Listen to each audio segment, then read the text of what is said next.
Hello बच्चों, नमस्कार। मैं आप सभी का स्वागत करती हूँ आपके अपने परिवार लर्न विद आकाश भारती पर। जैसा कि बच्चों हमने लास्ट क्लास में हमारा पहला चैप्टर पुष्पिपातकों में लैंगिक जनन वो हमने अच्छे से कंप्लीट कर लिया। बच्चों हमारा दूसरा चैप्टर आता है मानव जनन, जिसके बारे में आज हम चर्चा करने वाले हैं। तो बच्चों सबसे पहले हम जो हमारा मानव जनन है, मानव में लैंगिक जनन या मानव जनन कुछ भी बोल सकते हैं, ह्यूमन रिप्रोडक्शन जो चैप्टर है, सबसे पहले हम इस चैप्टर को ओवरव्यू लेते हैं। ओवरव्यू क्यों लेते हैं बच्चों? क्योंकि हमें पता चल जाएगा कि हमें कौन कौन से टॉपिक पढ़ने हैं और चैप्टर के अंदर क्या क्या है। तो चलो बच्चों हम ओवरव्यू लेते हैं सबसे पहले चैप्टर का, कि चैप्टर में हमें क्या क्या पढ़ना है। ओवरव्यू लेते हैं हम चैप्टर का। तो बच्चों सबसे पहले हमें इसमें पढ़ना है नर जनन तंत्र। क्या पढ़ना है बच्चों? नर जनन तंत्र, मेल रिप्रोडक्टिव सिस्टम।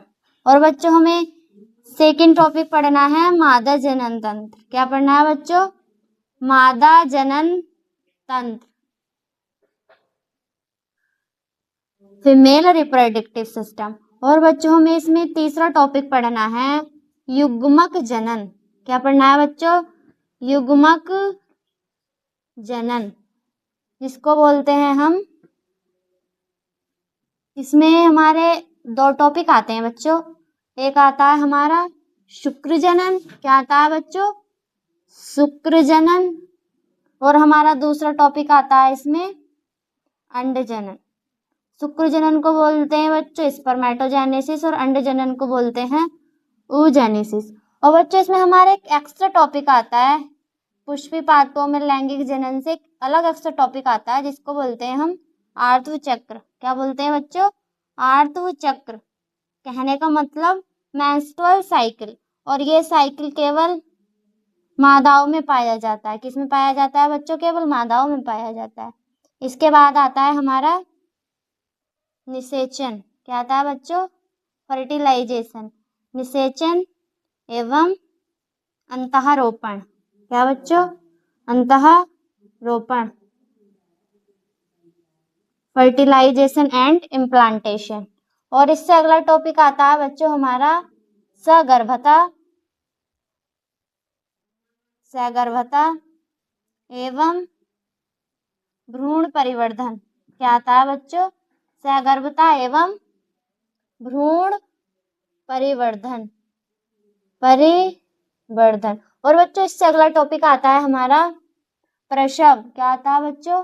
प्रसव, जिसको बोलते हैं डिलीवरी। और अगला आता है हमारा दुग्ध श्रवण। क्या आता है बच्चों?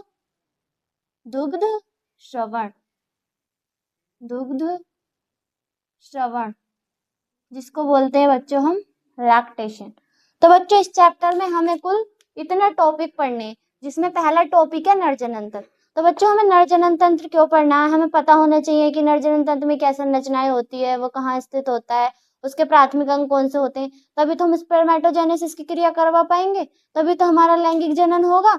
और फिर पढ़ना है हमें मादा जनन तंत्र। ऐसे ही मादा जनन तंत्र की संरचना क्या होती है, कहाँ क्या पाया जाता है, ये सब हमें इसमें पता होना चाहिए। और आता है हमारा युग्मक जनन। युग्मक जनन हमारी दो प्रोसेस होती है, एक होता है शुक्र जनन और एक होता है अंड जनन। शुक्र जनन होता है स्पर्मेटोजेनेसिस, स्पर्मेटोजेनेसिस जिसके ये नर भाग में होता है और इससे शुक्राणु का निर्माण होता है। इस क्रिया के द्वारा शुक्राणु का क्या होता है बच्चों? शुक्राणु का निर्माण। और जो अंड जनन होती है oogenesis, ये मादा में होती है और इसके द्वारा मादा युग्मक अंडाणु का निर्माण होता है। क्या होता है बच्चों? मादा युग्मक अंडाणु का निर्माण होता है, मादा युग्मक अंडाणु का निर्माण होता है। इससे अगला टॉपिक है बच्चों आर्तव चक्र। जो आर्तव चक्र होता है ये 28 से 30 दिन का साइकिल होता है। क्या होता है बच्चों? 28 से 30 दिन का एक साइकिल होता है, जो केवल फीमेल्स में पाया जाता है। किसमें पाया जाता है बच्चों? केवल फीमेल्स में पाया जाता है। और आर्तव चक्र इसके बाद आता है हमारा निषेचन। जब हमारा युग्मक जनन हो जाएगा, अंड जनन और हमारा शुक्र जनन, जब इन दोनों को मिलने की प्रोसेस होती है, यह होती है हमारे निषेचन।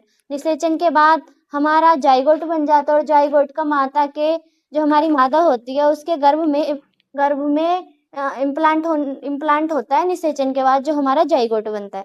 और उसके बाद आती है हमारी सगर्भता, जिसको बोलते हैं हम प्रेगनेंसी। तो हमारी प्रेगनेंसी जो होती है वो 9 मंथ का टाइम पीरियड होता है। इसमें हमारा भ्रूण का परिवर्धन होता है 9 महीनों में, कि किस मंथ में जो भ्रूण उसमें धड़कन आएगी, कब उसके हाथ बनेंगे, कब पैर बनेंगे, ये सब घटनाएं इस 9 मंथ में होती हैं। और फिर आती है हमारी प्रसव की क्रिया। क्या आती है बच्चों? हमारी प्रसव की क्रिया। जब बच्चा 9 मंथ का हो गया तो उसके माता के शरीर से उसको बाहर निकलना होता है। तो ये क्रिया जो होती है हमारी प्रसव होती है। प्रसव के द्वारा जो हमारा शिशु है वो आ चुका है माता के शरीर से बाहर, तो उसके लिए पोषण की व्यवस्था तो होनी चाहिए। उसके लिए जो होता है वो दुग्ध श्रवण होता है, जो उसको माता कराती है। कौन कराता है बच्चों? उसकी माता कराती है। इसमें माता में एक विशेष प्रकार की संरचनाएं पाई जाती हैं, जिनको मैमरी ग्लैंड से स्तन ग्रंथियां कहते हैं। और इसके द्वारा ही जो माता है बच्चे को दूध पिलाती है। क्या करती है? दूध पिलाती है। हमें टॉपिक पढ़ने, तो इसका जो पहला टॉपिक है नर जनन तंत्र, हम इसके बारे में अब पढ़ेंगे। किसके बारे में पढ़ेंगे बच्चों? नर जनन तंत्र। तो बच्चों क्या पढ़ रहे हैं हम अब? नर जनन तंत्र। किसके बारे में बच्चों? नर जनन तंत्र। तो बच्चों ये जो हमारा नर जनन तंत्र होता है ये कहाँ स्थित होता है? पहले तो यही सवाल है कि नर जनन तंत्र जो होता है वो कहाँ स्थित होता है। तो बच्चों जो नर जनन तंत्र होता है वो नर के शरीर में श्रोणि भाग में स्थित होता है। कहाँ होता है बच्चों? श्रोणि भाग में। श्रोणि भाग में स्थित, श्रोणि भाग में स्थित होता है। तो बच्चों आपका ये क्वेश्चन होगा कि श्रोणि भाग कहाँ होता है, कि श्रोणि भाग कहाँ होता है। तो माना ये एक हमारे नर की संरचना है। किसकी संरचना है बच्चों? नर की। तो ये इसके खोखला शरीर है, तो इसमें जो पहली जो गुहा होती है ये श्रोणि भाग या श्रोणि गुहा बोल सकते हैं इसको, श्रोणि गुहा। तो जिसमें पहली गुहा होती है इसको बोलते हैं वक्ष गुहा। क्या बोलते हैं? वक्ष गुहा। और जो वक्ष गुहा होती है उसमें मनुष्य का श्वसन तंत्र उपस्थित होता है। क्या उपस्थित होता है बच्चों? श्वसन तंत्र। श्वसन तंत्र उपस्थित होता है।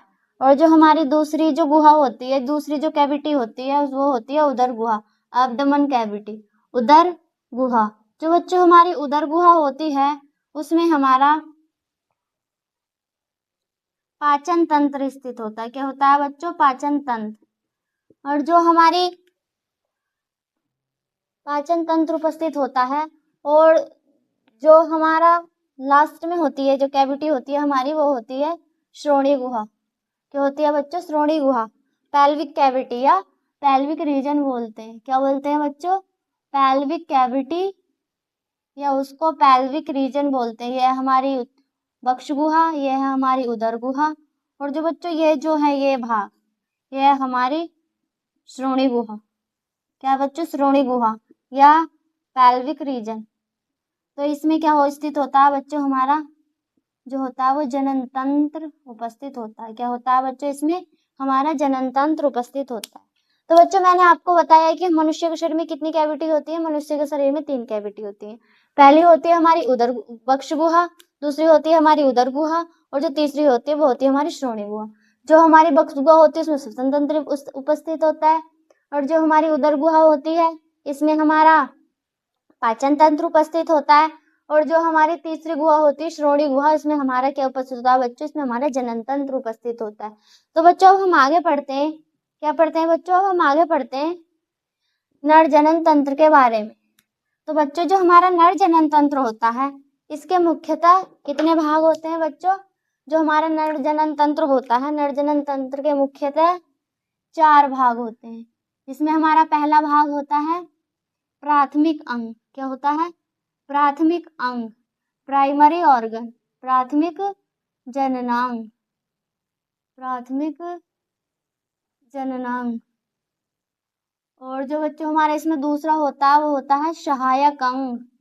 क्या होता है? सहायक अंग।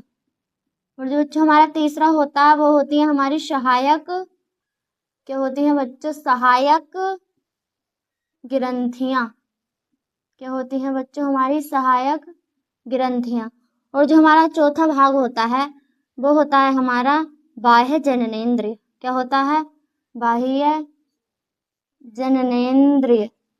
बाह्य जननेंद्रिय क्या होता है बच्चों? बाह्य जननेंद्रिय होता है। तो बच्चों जो हमारे 4 भाग हैं नर जनन तंत्र के, कितने भाग है? 4 भाग है। पहला प्राथमिक जननांग, दूसरा सहायक अंग, तीसरी सहायक ग्रंथि और चौथा बाह्य जननेंद्रिय।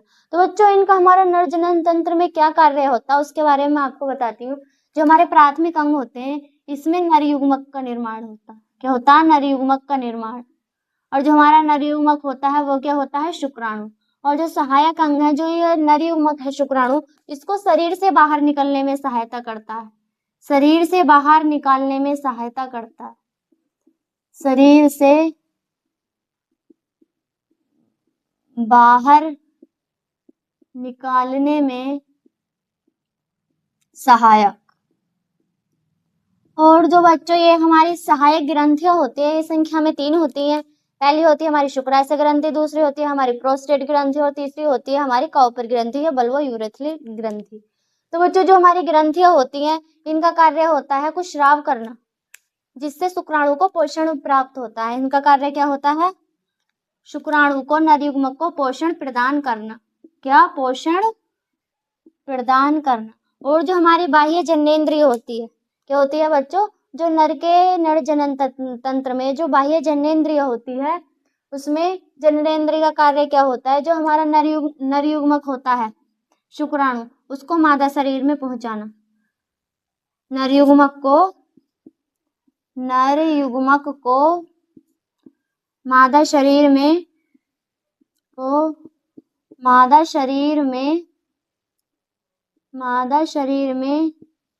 स्थानांतरित। क्या बच्चों? मादा शरीर में स्थानांतरित करना। क्या है इसका काम बच्चों? नर युग्मक को मादा शरीर में स्थानांतरित करना। तो बच्चों ये मैंने इनके प्राथमिक जननांग, सहायक अंग, सहायक ग्रंथियां, बाह्य जननेंद्रिय, इनका कार्य तो मैंने बता दिया। लेकिन ये अंग होते क्या है हम इसके बारे में चर्चा करते हैं। क्या करते हैं बच्चों? अब इनके बारे में चर्चा करते हैं कि ये जननांग कौन से होते हैं। जो हमारा प्राथमिक जननांग होता है बच्चों वो होता है हमारा वृषण। क्या होता है बच्चों? वो होता है वृषण, जिसको बोलते हैं टेस्टिस। और ये संख्या में कितने होते हैं? ये संख्या में 2 होते हैं। और जो हमारे सहायक अंग होते हैं वो होते हैं वृषण जालिका, शुक्रवाहिका,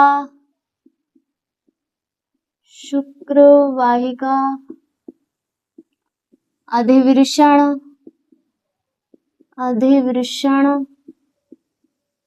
शुक्रवाहक, ETC मतलब इत्यादि। ये जो कुछ अंग जैसे वृषण जालिका है, शुक्रवाहिका है, अधिवृषण है और शुक्रवाहक है, ये जो है हमारे जो प्राथमिक अंग है वृषण, जो हमारे टेस्टिस है, उससे शुक्राणुओं को जो हमारे बाह्य जननेंद्रिय है पेनिस, इसको अभी हम आगे जिक्र करेंगे, पेनिस जिसको शिश्नु बोलते हैं, उस तक पहुंचाती है। कहने का मतलब शरीर से बाहर जो हमारा नर युग्मक है शुक्राणु उसको पहुंचाती है। और जो हमारी सहायक ग्रंथियां होती हैं ये संख्या में 3 होती हैं। पहली ग्रंथि होती है शुक्राशय। क्या होती है बच्चों? पहली ग्रंथि शुक्राशय। दूसरी होती है बच्चों हमारी प्रोस्टेट ग्रंथि। और जो तीसरी होती है वो होती है हमारी काउपर या बल्बो-यूरेथ्रल ग्रंथि। और जो हमारी बाह्य जननेंद्रिय होती है संख्या में 1 होती है और इसको शिश्न बोलते हैं और इसको ही बोलते हैं हम पेनिस। और ये जो हमारी शिश्न होता है, ये पेनिस होता है, ये जो हमारे शुक्राणु हैं नर युग्मक है उनको मादा के शरीर तक पहुंचाने का कार्य करता है। तो बच्चों जो हमारा प्राथमिक अंग है वृषण, हम इसके अनुप्रस्थ काट करके देखते हैं कि इसके अंदर क्या क्या संरचनाएं पाई जा रही हैं और कैसे हमारे इसमें शुक्र जनन की, शुक्राणुओं के निर्माण की क्रिया हो रही है। चलो देखते हैं। तो बच्चों ये है एक हमारा, तो बच्चों माना ये है हमारे संख्या में 2 वृषण। जो कि हमारे शरीर से बाहर पाए जा रहे हैं। कहाँ पाए जा रहे हैं बच्चों? शरीर से बाहर। तो कोई आपसे पूछे कि जो ये वृषण होते हैं शरीर से बाहर क्यों पाए जाते हैं, तो हमें उनको बताना है कि जो वृषण होते हैं उनके अंदर होता है शुक्राणु का निर्माण, और जो हमारे शुक्राणु होते हैं वो ज्यादा टेम्परेचर में जीवित नहीं रह पाते, क्योंकि ह्यूमन बॉडी का टेम्परेचर होता है 37 डिग्री सेल्सियस, जबकि जो हमारे शुक्राणु होते हैं वो 35 या 34.5 डिग्री सेल्सियस पर ही जीवित रह पाते हैं, ज्यादा से ज्यादा 35 डिग्री सेल्सियस। तो कहने का मतलब जो हमारे 37 डिग्री सेल्सियस है वो 2 या 2.5 डिग्री ज्यादा है। तो इसलिए जो हमारे टेस्टिस होते हैं, जो वृषण होते हैं, वो शरीर से बाहर पाए जाते हैं, और जहाँ पर शरीर के तापमान से इनका जो टेम्परेचर है वो कम रहता है, और यहाँ शुक्र जनन की क्रिया और शुक्राणु जीवित रहते हैं। तो जो हमारे शुक्राणु होते हैं ये हमारे एक थैलीनुमा संरचना में रहते हैं, जिसको बोलते हैं वृषण कोश। क्या बोलते हैं बच्चों? वृषण कोश।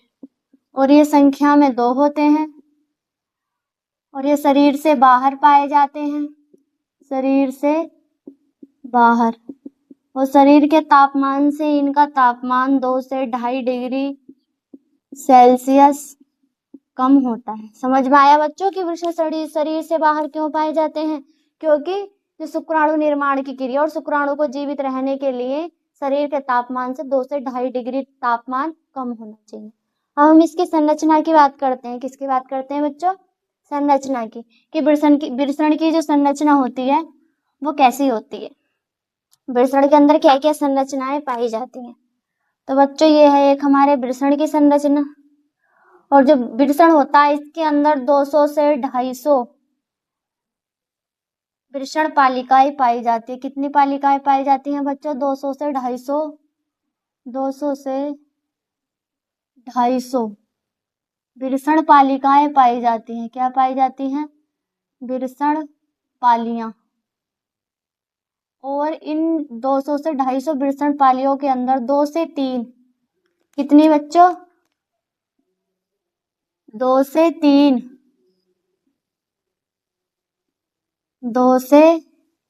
3 शुक्रजनक नलिकाएं पाई जाती हैं। क्या पाई जाती हैं बच्चों? शुक्रजन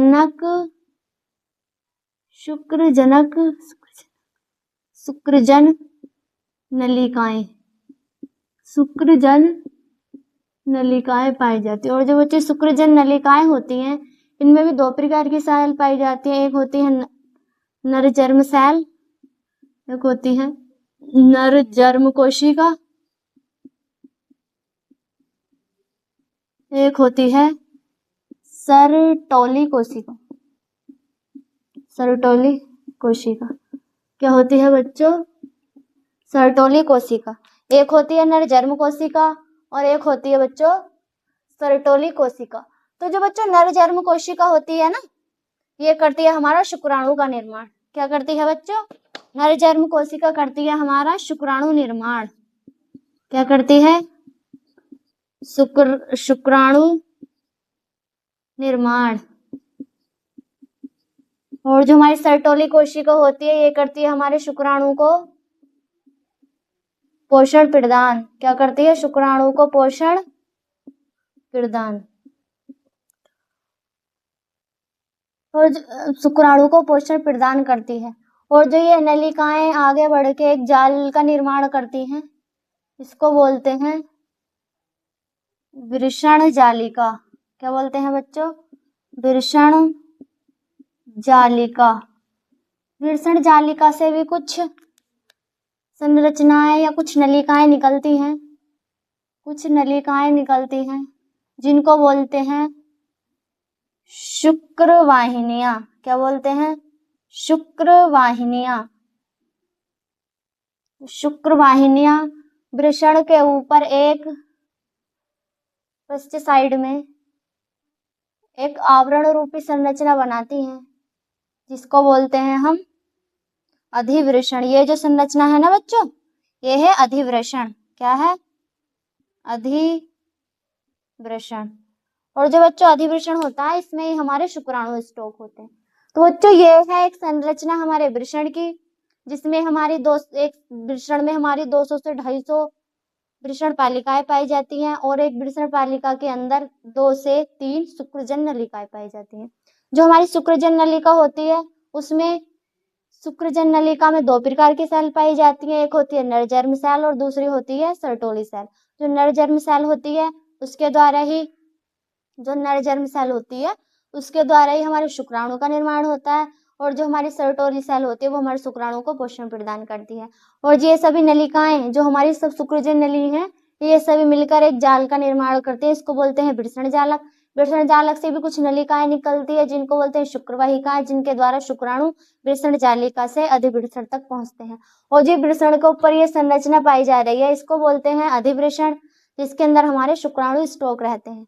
और जब भी किसी मेल को एजैकुलेशन करना होता है या करना होता है तो शुक्राणु यहीं से स्टॉक होते हैं, यहीं से वो बाहर त्याग दिए जाते हैं। तो बच्चों ये हमारे एक शुक्राणु की संरचना। माना अगर हम एक शुक्रजन नलिका को बाहर निकाल के देखें तो इसके अंदर क्या पाया जाता? एक शुक्रजन नलिका है, इसमें पाई जा रही है 2 प्रकार की सेल, 2 प्रकार की सेल। माना एक और ये शुक्रजन नलिका है, इसमें भी 2 प्रकार की सेल पाई जा रही है। इसमें भी कितने प्रकार की सेल पाई जा रही हैं? 2 प्रकार की सेल, जिसमें एक है ये नरजर्म सेल, नरजर्म कोशिका, क्या है बच्चों? नरजर्म कोशिका। और जो दूसरी है ये सर्टोली कोशिका, सर्टोली कोशिका। और बच्चों कुछ सेल जो ये 2 हमारे जो हमारी ये 2 शुक्रजन नलिकाएं इसके बाहर भी कुछ कोशिकाएं पाई जाती हैं। तो बच्चों ये कोशिकाएं होती हैं हमारी अंतराली कोशिका। क्या होती हैं बच्चों? अंतराली कोशिका। क्या होती हैं? अंतराली कोशिका।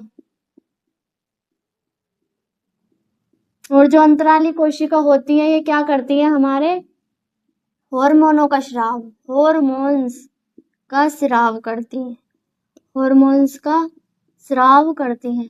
और कौन से हार्मोन का स्राव करती हैं? एस्ट्रोजन एवं प्रोजेस्टेरोन हार्मोन का स्राव करती हैं। तो बच्चों जो हमारी शुक्रजन नलिका अगर हम इसको काट के देखें तो इसमें 2 प्रकार की कोशिकाएं पाई जाती है, एक नरजर्म सेल और एक सर्टोरी सेल। नरजर्म सेल शुक्राणु निर्माण करती है और सर्टोरी सेल पोषण प्रदान करती है। अगर हम देखें कि सेल के बाहर इस जो नलिका है, नलिका के बाहर भी कुछ कोशिकाएं पाई जा रही हैं। क्या पाई जा रही है? कुछ कोशिकाएं पाई जा रही है। और वो कोशिकाएं कौन सी कोशिकाएं होती है? वो होती है अंतराली कोशिकाएं या लीडिंग सेल्स। जो हमारी लीडिंग सेल्स होती हैं ये हमारे हार्मोन का स्राव करती हैं, जिनका नाम होता है एस्ट्रोजन और प्रोजेस्टेरोन। तो आई होप बच्चों आपको ये जो हमारा वृषण है, जो हमारे टेस्टिस की संरचना समझ में आई होगी। और आगे मिलते हैं नई क्लासेस के साथ।